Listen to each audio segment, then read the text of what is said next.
పాండిత్య గరిమ, గ్రంథరచనా వైశిష్ట్యం, పాఠ ప్రవచన కౌశలం, పరిశోధనా పటిమతో పాటు చదువుల్లో లోతు, గద్దచూపు, మాట పొందిక, భాష బిగువు, తెలుగు సాహిత్య విమర్శల్లో ఆయన ఒక శలాక పురుషుడు. రాయల అష్టదిగ్గజాల్లో ఒకడైన పింగళి సూరన వంశానికి చెందినవారు. నాకు వేరే జపతపాలు ఏమీ లేవు, సాహిత్యమే నా సాధన, కవిత్వమే నా యాగము అని తనని తాను ప్రశంసించుకున్న కవి, విమర్శకుడు, మహావక్త, రచయిత, అనువాదకుడు, ఉపాధ్యాయుడు, నాటక ప్రయోక్త, నటుడు, విశ్వవిద్యాలయ పాఠ్య ప్రణాళిక రూపకర్త, సంపదలన్నీ సమపాళల్లో కొలువుదీరిన సమగ్ర వాంగ్మయమూర్తి, రసజ్ఞ శిల్పి పింగళి లక్ష్మీకాంతం గారు. ఆయన 1894 జనవరి 10న కృష్ణా జిల్లాలో ఆర్తమూరులో వెంకటరత్నం కుటుంబమ్మ దంపతులకు జన్మించారు. ప్రాథమిక విద్యాభ్యాసం రేపల్లిలో పూర్తి చేసిన తర్వాత ఉన్నత విద్య కోసం మచిలీపట్నంలోని హిందూ ఉన్నత పాఠశాల నోబోల్ కళాశాలలో చేరారు. మద్రాసు విశ్వవిద్యాలయంలో ఎంఏ పట్టాను పొందారు. తిరుపతి వెంకట కవుల్లో ఒకరైన చల్లపిళ్ళ వెంకట శాస్త్రి గారికి శుశ్రూష చేసి సంస్కృతాంధ్ర భాషలు బాగా పఠించి వారి శిష్యుల్లో అగ్రగణ్యులయ్యారు. పింగళవారు ప్రాచీన తెలుగు కావ్య నాటకాల్ని విశేష అధ్యయనం చేసిన ఆచార్యవర్యులు. అంతేకాదు వాటిని విద్యార్థుల మనసుకు హత్తుకుపోయేలాగా పాఠం చెప్పిన ఘనపాటి పింగళి లక్ష్మీకాంతం గారు తెలుగు సాహిత్య రచనకు శుభప్రదమైన పునాది వేసిన ప్రతిభా సంపన్నులు. ఆయన రాసిన ఆంధ్ర సాహిత్య చరిత్ర ఆయన మరణాంతరమే వెలువడ్డ 40 ఏళ్ల పాటు లిఖిత రూపంలో సాహిత్య విద్యార్థులకు దారిదీపమై వెలిగింది.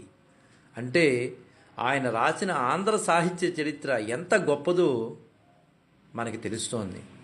పింగళవారు ఆంధ్ర విశ్వకళా పరిషత్తులో ఉపన్యాసులుగా చేరినప్పుడు తెలుగు సాహిత్య చరిత్రకు పటిష్టమైన రూపం ఏర్పడి ఉండలేదు. గురజాడ శ్రీరామూర్తి కవి జీవితములు, కందుకూరి వారి ఆంధ్రుల కవుల చరిత్ర 3 భాగాలు, వంగూరి సుబ్బారావు గారి ఆంధ్ర వాంగ్మయ చరిత్ర, కవిత్వవేది కల్లూరి వెంకటనారాయణరావు గారి ఆంధ్ర వాంగ్మయ చరిత్ర సంగ్రహము, బసవరాజు గారు అప్పారావు గారి ఆంధ్ర కవిత్వ చరిత్రము మొదలైన గ్రంథాలు వెలువడ్డాయి. కానీ తెలుగు సాహిత్య యుగ విభజన, యుగ లక్షణాలు, కృతుల సమాలోచనము వగైరా విషయాలన్నీ పరిశీలించి ప్రకృష్టమైన శైలిలో గ్రంథ నిర్మాణం చేసిన సామర్థ్యం ప్రదర్శించిన సాహిత్యవేత్త, సాహితీవేత్త పింగళి లక్ష్మీకాంతం గారే. మునుపటి తెలుగు సాహిత్య చరిత్రకారులపై విషయాలన్నిటినీ స్థూలంగా పరిశీలించారే కానీ లోతుకి ఎవరూ దిగలేదు. కానీ పింగళవారి మాత్రం ఆంధ్ర సాహిత్య చరిత్ర రచనలో తెలుగు కావ్య నాటకాదుల్ని అడుగంటక తరచి చూసి చిక్కని శైలిలో తమ ప్రతిభను ప్రదర్శించారు. పింగళి లక్ష్మీకాంతం గారు తెలుగు సాహిత్య చరిత్రను 10 యుగాలుగా విభజించారు. కొంతమంది విద్వాంసులు భిన్నాభిప్రాయం వ్యక్తం చేసినా ఆయన చూపిన దారినే నేటికి అనుసరిస్తున్నారు. వెనుకటి ఆంధ్ర సాహిత్య చరిత్రకారులు కవుల కాల జన్మ వంశ ప్రస్తావన చేసి వాళ్ళ రచనలో సంక్షిప్త పరిచయం మాత్రమే చేశారు.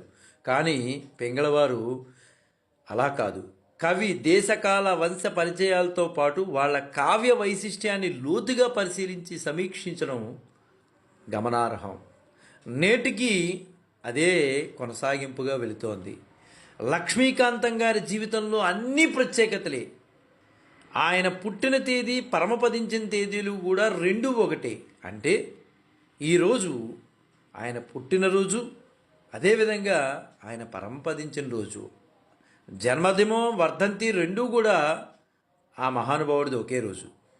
మన తెలుగు భాష, మన అమ్మ భాష కోసం ఎంతగానో కృషి చేసి తెలుగు భాషాభిమానుల హృదయాల్లో నేటికీ నిలిచి ఉండి అజరామర కీర్తిని పొందారు పింగళి లక్ష్మీకాంతం గారు. అంతటి మహానుభావుణ్ణి ఈరోజు ఒక్కమారు స్మరిద్దాం. జై గురుదత్త, శ్రీ గురుదత్త, శ్రీపాద శ్రీవల్లభ చరణదాసుడు, మానికొండ రాజశేఖర శర్మ, రాజమహేంద్రవరం.